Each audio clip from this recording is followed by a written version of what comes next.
કયો મંત્ર બોલવાથી ઘરમાં સુખ શાંતિ ઐશ્વર્ય પ્રાપ્ત થાય છે, શત્રુઓનો નાશ થાય છે?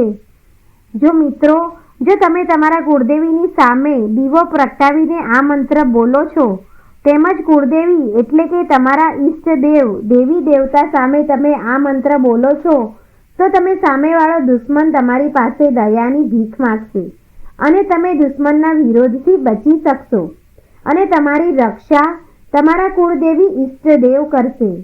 નમસ્કાર મિત્રો, સ્વાગત છે તમારો અમારા આ નવા વિડીયોમાં. તો આજનો આ વિડીયો ખૂબ જ મહત્વનો છે, જ્ઞાનવર્ધક છે. તો આ વિડીયોમાં છેલ્લે સુધી જોડાયેલા રહેજો અને કમેન્ટ બોક્સમાં તમારા કુળદેવી માતાજીનું નામ અવશ્ય લખજો અને વિડીયોને લાઈક કરજો, શેર કરજો અને સબસ્ક્રાઈબ જરૂર કરજો.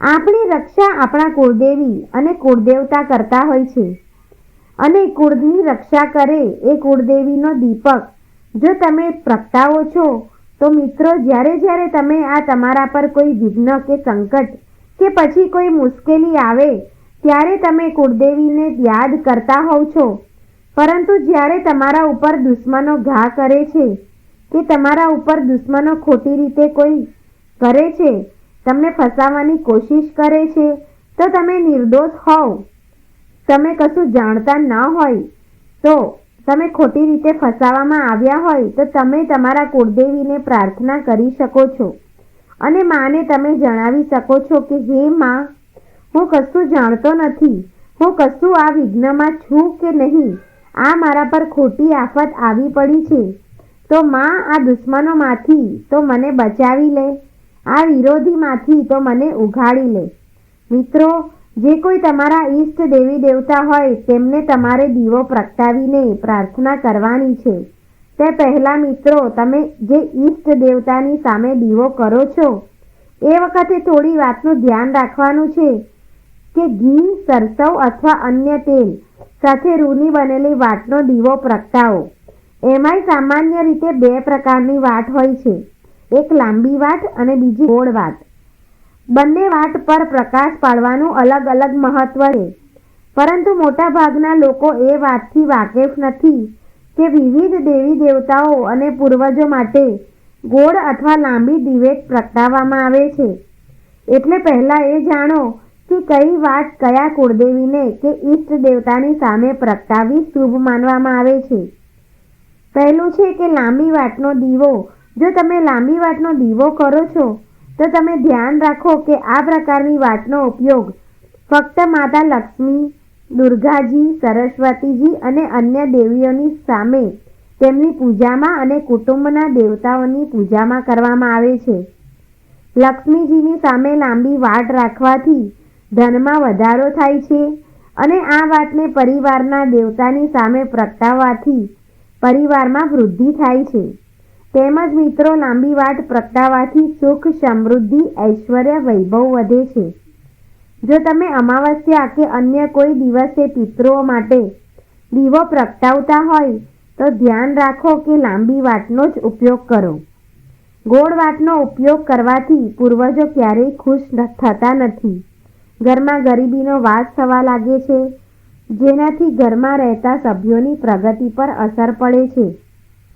મિત્રો, ગોળ વાટના દીવાને ફૂલબાતી પણ કહેવાય છે.